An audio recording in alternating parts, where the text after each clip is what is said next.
Right. We have Sadia and Orion. Hi, Mark. How are you? Wonderful to see you guys again. Yeah, good to see you. Very excited. This is very exciting to have both of you. You're both experts on romantic relationships. Mm-hmm. Turned out that way, I guess. Yeah, self-proclaimed, but okay. Yes. Self-proclaimed.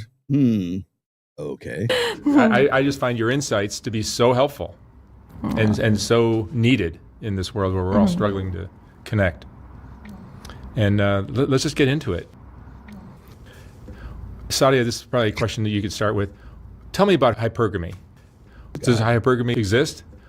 It definitely exists. I just think it's been hijacked with the wrong definition in the world of the internet. But before you get into it, it's basically the premise that women are on the lookout for another guy when they're in a relationship already. Okay, we're already starting from a bad premise. That is not what hypergamy is. Hypergamy is it's really dual mating strategy. It's alpha fucks and beta bucks. Does it manifest as women dating outside of their present monogamous relationship? It can, but it's not something. Does it exist? Is it a believable thing? It's not a faith-based thing, okay? It is women's innate mating strategy. That's what it is. It is the women's trying to find a balance between alpha fucks and beta bucks. What did you say? I don't know if I'm going to do that. That's nasty. There you go. Is that what you want, Sam? But we're already starting from a bad premise. Okay. Now I mentioned this in several times, but I have a post on my blog on the Rational Male. And it's called the Hypergamy, the Misconceptions, right? The first one is that hypergamy is not a straitjacket, right? And that's what they're really going to get into here. And this is why I have to stop this and sort of riff on this a little bit, because this is just the shot across the bow. It's already starting from a misconception, a perception that this is what hypergamy is something that can be turned off and turned off. And it's not. It's simply women's inability or ability to find a guy who is the hot guy in the foam cannon party in Cancun, a guy who wants to fuck, the guy who can fuck, and the guy who can be the good dad. So when I was talking about this guy right here, where'd we go? There we go. This is hypergamy here. The guy on the left is the beta bucks guy, the guy who can provide, the good dad. We discussed this ad infinitum, absurdium. We have discussed this into the ground. Why would women want to get with the guy who's fat on the other side? Because he's a good dad. Why would they want to fuck the guy on the right and maybe, just have a short-term mating strategy? Because that's alpha fucks. And we've already hashed this thing out. That's hypergamy. The reason why there's a conflict between those two guys being they're the same guy. They're the same guy. The reason that there's a conflict between the two of those is because of hypergamy. That's why. It's not something that's imaginary. It's not something that's just women can turn it on. Well, she's more hypergamous than the no. It's the same. It's the subroutine that is running in the background process of every woman. As an upgrade? As an upgrade. As an upgrade, yeah. Exactly. With the key thing. They're going to monkey branch from one guy to the next, and no one knew this was even going on. And it was is it something that women do consciously or is it subconscious? I think it really just stems with how many gaps she has in herself. The more she feels unfulfilled in herself, the more she will be a girl that's constantly dipping with different types of men. But the more high self-esteem and the more fulfilled she is, the more of those gaps that she has within herself that she's fulfilled herself, the less likely she is to do that. She is like machine gunning off these answers too. Because the key is with women who kind of monkey branch from one man to the other is they pick men that they don't truly admire to begin with. They pick men that just adore them, but they don't particularly admire. When they're in that position, they automatically feel like they can do better. The moment you are with a man that just totally adores you and you don't truly admire him, you think this must not be the best deal. Because if it was, I would be admiring you more. So they're constantly on the lookout for a man that they truly admire. And until they find that, they'll keep their eyes open. But if they find a man that they truly admire and they're truly attracted to, those two things, admiration and attraction, she's loyal to a fault. She'll become so loyal, more than she should be. She'll be waiting for him while he might be in jail. She'll be, sharing him with another woman, but staying at home for him. So hypergamy only exists when a man allows her to believe that she is out of his league. Okay. No, dear. Hypergamy exists outside of all of that. Hypergamy is women's basic operating system. Like I said, it's a subroutine that is running in the background process of every woman. And I don't care if she's 90 years old, she's still putting on makeup, right? I don't care if she's, 12 years old and just learning how to put earrings on or stuff like that. Every single woman has this concept of trying to balance CAD with dad. It's, as I said, it's this is hypergamy right here. Well, one looks better than the other. One looks like a good dad, and one looks like a good cat, a good time to fuck, right? It's balancing those two.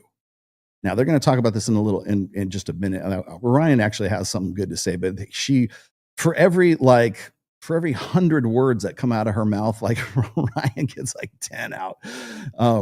But the base premise here is completely out of whack. And I don't know, maybe it's because I forget the guy's name, the host of the show, but just starting off from this misconception that he has. Hypergamy is dual mating strategy. It is alpha fucks and beta bucks. And does that mean, because here's the thing is, and she's completely wrong about this too, because she's kind of like leaning over a little bit into mate switching hypothesis, meaning like, well, if he's not the best I can do, then I'm going to switch up. Well, it depends on what you mean by switch up. So is it switch up socioeconomically, or is she going to fuck the pool boy? So those are things that I don't think a lot of people like to talk about that shit. Then she'll keep her options open. It's interesting. Mm-hmm. Yeah, I think there's a good point to that. I have the balance of attraction metaphor, and you're talking about when the woman is in the adored position, she's being put on a pedestal, and the man is giving her all of that energy. She doesn't feel like she's with a catch, even though on paper the guy might be worth 8 figures and a doting husband and a fantastic father. And so women use their emotional signaling as sort of a proxy for, am I with the best possible mate for myself? Okay, correct. But for the wrong reason. Correct, yes. Women, especially with women who are already paired. Now, here's the thing that gets me about the whole thing is hypergamy exists outside of monogamous relationships. Okay, this was the very first premise I threw out there when I was debunking mate switching hypothesis. Mate switching hypothesis presumes they're mated already. So how are you going to tell me that that's a sexual strategy when it requires there to be monogamy between the two for that strategy to even exist? So what was the strategy before those two came together when they met in the club? They didn't know each other at all, right? So what was the strategy then? Dual mating strategy. You know what's funny is I watched, or it was Mac and Murphy put out some, I know what it was. It was some research that his school team, whatever his university was, they were looking at infidelity, and they were looking at partner attractiveness and whatever else, and they found no evidence of mate switching hypothesis being valid according to their research. And it was at that point no one was talking about mate switching hypothesis anymore. Suddenly that hypothesis was like a fart in the fucking wind. Even David Buss wasn't talking about that shit anymore. In fact, dual mating strategy seemed to be reinforced by the data that Mac and Murphy's team or whatever were putting together. So you guys gave me a ration of shit for debunking fucking mate switching hypothesis, and now it just crickets. That's just fucking the wind. Can I get a fucking reach around? Can I at least get some fucking flowers for calling you guys out on that and calling bullshit on that? Because nobody talks about that. Nobody's trying to back that shit up anymore. Seems like one of those red pill guys actually had something to say about that. Right? So that's really interesting. Well, the reason why I'm saying that Orion is half right here is because, and they both dance around this, they just don't want to talk about female sexuality. They do not want to talk about it. Because everything, if it's premised on marriage, if it's premised on pairing and pair bonding, if it's premised on family, because that leads to family creation, right? So if it's premised on socially enforced monogamy, we'll talk about it. Great, awesome. Okay, well, don't you think women like to fuck? No, yeah. Well, we're good. Let's go back to talking about marriage and the fertility crisis and everything. They don't want to have anything to do with that. They dance around that, and I don't even think they're dancing around it. I just think that they're so used to not talking about that or fixating on just pair bonded monogamy. I think that fixation right there, it's become like second nature to them. That's why they start off with a misconception like this, like monkey branch. Isn't hypergamy monkey branching? It could be a manifestation of hypergamy, but that is not what hypergamy is, right? I think on the internet there's also a bit of a misgiving about hypergamy in the sense that women are constantly looking out for even a slightly better option, and they'll jump ship the first time an opportunity presents itself. And I don't think that's the case, because there has to be some attrition between relationships. So it's like if you have a Okay, he is correct about this. Again, one more thing I threw out in hypergamy, the misconceptions, is that hypergamy is not a straitjacket, and he is correct that there's a lot of, especially in the doomer sort of MGTOW, black pill communities. One of the cop outs, one of the copes that a lot of these guys use is that, why would I want to get into a relationship with a woman who is just going to jump ship the moment she finds a better dude than me, right? So therefore, I'm not going to do anything. I quit. I'm out. I'm going to be a Sigma male. And the fact of the matter is that, and he won't mention this, but I'll just clarify for him here, is it's not so much attrition in the relationship, which it can be. I mean, I think he's right, but he's incomplete, right? The other part of this that completes this is the fact that women get older, and women are less able to. A woman who's 23 and she's like at 8.5 or 9. She's a 9 at 23. Now she's 33 and she's a 7.5. The girl who was 23 at 9 could much more ruthlessly, mercenary, enforce be much more powerful, much more agency, according, as afforded by her sexuality, to be able to jump ship, to be able to monkey branch, to be able to do those things. She doesn't even have to be married to the guy. She can just say, I don't want to get with this guy. I want to get with this other guy because he's a better prospect for me. I met this cute guy that was at the club the other night, but I just met this other dude at Tao Beach Club and he was really hot, man. I'm going to get with him instead. Doesn't even have to be a marriage. There doesn't have to be any attrition. It just has to be a selection process between those two. So, but the girl who was at 23 does not command the same attention that she did or that she could when she was 33. And that's why I say hypergamy is not a straitjacket. The guy who is 30 years old and had to deal with all of these sort of fickle, duplicitous bitches during his 20s now doesn't have to do that, because the women who are 33 are motivated and they have something else going. They have the urgency is there, and they're much more likely to settle on a guy who is not 100% what they want, but if he's 80%, maybe that'll do, right? That woman is no longer as, is as hypergamous as she was when she was 23 years old. So you can't think of hypergamy as a straitjacket. It can't, because here's the other thing. If you're 25 years old, you're a man, you're 25 years old, and you're a little bit chubby and you're a little bit out of shape, and then 2 years, now you're 27, now you're 28, right? 3 years later, and you're jacked. Are you going to experience the same level of duplicity? Are you going to experience the same level of worrying about monkey brain? Are you going to worry about a woman's loyalty, to you when you were fat? Yeah, maybe your worries and your insecurities were justified.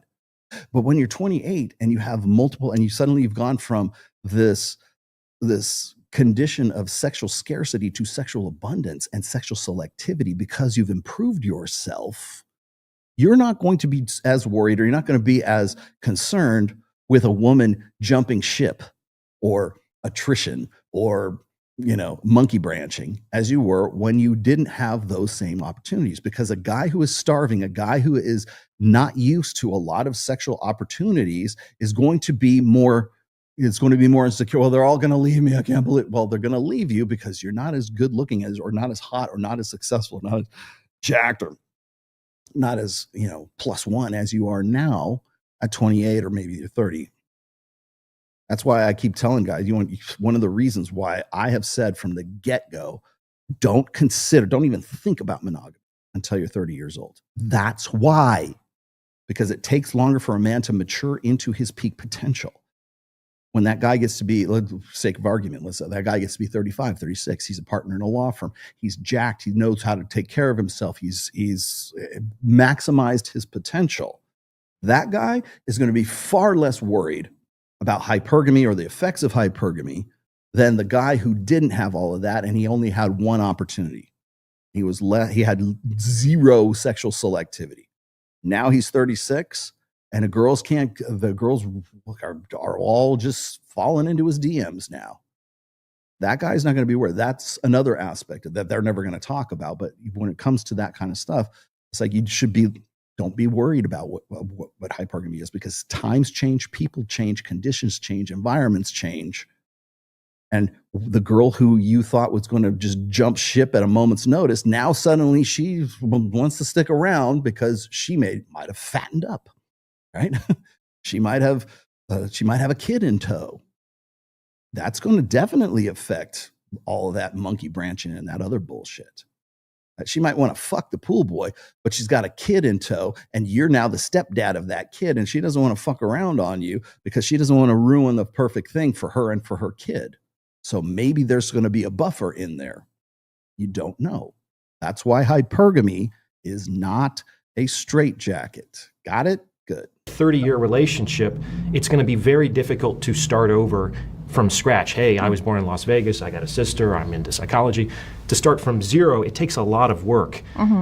So it's not going to be just a slightly better option at that point. It has to be either the woman is extremely dissatisfied, which increases the perceived benefit from jumping ship, or it has to be a supremely better option. Like, you might be happy with your job, you might not even think of leaving, but if your recruiter calls and says, we'll give you 10x what you're being paid, okay, that's something that you're probably going to consider. But if it's just like $5,000 more a year, I don't think you're going to be willing to. I think guys are more afraid of, like, her friend who's the trainer that trains her at the gym, or some guy that came to the party that she knew, and things like that. So then if hypergamy does exist, how do we explain the fact that they all cheat on their 6-figure man or 7-figure man for their, taekwondo instructor? How would you explain that? Here's how I would explain it. Alpha fucks beta bucks. That's how you explain it, because they haven't even brushed the surface of what hypergamy is. They still won't touch the raw sexual part of alpha fucks beta bucks. They won't go there. That's why this is a mystery. That's why she's like asking these questions in the first place, right? Yeah, you want to know why Steve Harvey's wife fucked the bodyguard and the personal chef? It's not because they were millionaires. It wasn't a trade up. It wasn't because they're like, oh man, he's got a better house in Mykonos. No, it wasn't that. He's Steve fucking Harvey, and she still cheats on the guy. You know why? She wanted good dick. That's as simple as that. She wanted to fuck. Right? I mean, Jesus. What did I say? In the words of the great wise prophet David Lee Roth, everybody wants some. Want some, got some. That's what it is. That's all it is. You know why she wanted to fuck the bodyguard? You know why she wanted to, like, you could also say this. Why is there this endemic rash of female teachers who statutorily grape their students right now? It's not because those 15-year-old boys have a home in the Hamptons. It's because they want to fuck those guys. That's what it's about. That's what they're missing. Well, you got to get this excitement. Yeah, you know what that excitement is? It's fucking a guy with a 10-inch. That's what the excitement's about. So, Jesus, it's not rocket science. Because, and I think this works for both men and women, that I think when people cheat, we often see them cheating down. Like James Sexton mentioned that the other woman is generally not as attractive as the wife. And sometimes the wife's lover is the pool boy or the trainer Yeah. or something like that. It's like, what's going on? How does that fit into your idea? And Well, the pool boy or the trainer doesn't have to make a six-figure income. She already has that in spades. She's already got that in the guy that she's with. What doesn't she have with that guy? She doesn't have a guy who rocks her world in bed. That's the simple answer. I think people are trying to get all of their needs and desires met across multiple relationships. So if you're in a stable, secure, loving relationship, you don't need more security. Yeah. You don't need more stability. You might need some excitement. You might need some passion. You might need a 12. some danger and uncertainty, and you're going to find that potentially with the insecurely attached guy with 3 children by 3 different mothers. Actually, it would probably be a woman with 3 children from 3 different fathers, but let's keep going. By the same token, maybe you're a man and you are in a contentious, conflictual relationship with your wife. You might have an emotional affair with a woman who's just a safe haven. It might not even involve sex at that point. So people are trying to get their unmet needs met in their affair relationships. The nomad capsule. All right, she's going to do that's her sales pitch. Hang on. The quickest way to prevent a woman from cheating on you is your selection. Really, sometimes some men are bums and they're terrible to women, and yet they manage to get so much loyalty out of the woman because they've chosen a woman who's just not that way inclined. A woman that's got a one-track mind, she's just very closed off all the alternatives as soon as she meets that man. And there's other women you can do everything for, but her mindset is always to have alternatives open. It's just how she is designed. So I think So she's going to make this about this is what I call specialty work. Okay. It's like, well, there's special women who do this and there's special women who do that. And the problem I have with this is we're still trying to find a baseline for everybody's this individual. Everybody's this blank slate. Everybody has some new, has some sort of X factor to them. Right. And I'm just like, it is such bullshit. Right. Like the very simple answer to this is that when we're looking at hypergamy consists of alpha fucks and beta bucks. Okay. It is the long-term security needs versus the short-term sexual needs. We already have covered 90% of this. We're just dancing around the actual definition, right? And 90% of it is because there is such a misconception online about all of this stuff, right? So when we're going to talk about, women choosing, they're with these bums, and these bums are still, they have such loyalty for these bums. Yeah, the reason why they have those bums are so loyal is either one, that woman has low self-esteem, number two, and or she wants to get down by a guy like that. She wants to get down like a hobosexual, right? Is that what it is? You're a hobosexual. You basically fuck for your rent. You fuck to live with the chick, right? I remember this because I remember when I used to live in Lake Tahoe, there was some very attractive women who they would work at the hospital, or they work at the hotels and stuff like that, and they're making good money. They could pay their rent. They had money to spare, and they would always get with the lifties, right? The guys who are the lift tech, the ski lift techs, and they were just snowboarders. They were transient workers, right? And they had no money. They were bums. Their entire life was snowboarding, being a lifty, and smoking a lot of pot, right? And that was really pretty much and categorically exactly what she's describing here. And it's not because you're just choosing wrong. No, they specifically choose these guys because they're hot. They don't need security. They have all the security they need. They don't need long-term security because they've got jobs that pay them well over, what they need to survive. They're essentially stepping into the masculine role. And so what do? Like I keep saying this all the time. It's like we live right now in a society where women have become the men that they want to marry, the men that they want to get with, right? Alpha fucks, beta bucks. When we're looking at the beta buck side, that is all about long-term security. Provisioning, protection, and parental investment. If a woman can provide that for herself, what's left? Alpha fucks, you're right? And that guy can be a fucking bum. He could be a homeless snowboard guy who smokes a lot of pot. As long as he's got six-pack abs and he's got a 9-inch, that's all that matters. That's all that makes any difference because they can take care of all the rest of the prerequisites of hypergamy themselves. That's why they get with it. It's not about selection. You know, oh, they're picking the wrong guys. No, they're picking the right guys. They're picking the right guys for what they are at that particular time. That's what they want. They want to be with that guy. And then they realize that they realize that they're never going to turn the lifty into dad. They're never going to turn the tender swindler into their Prince Charming. That's never going to happen.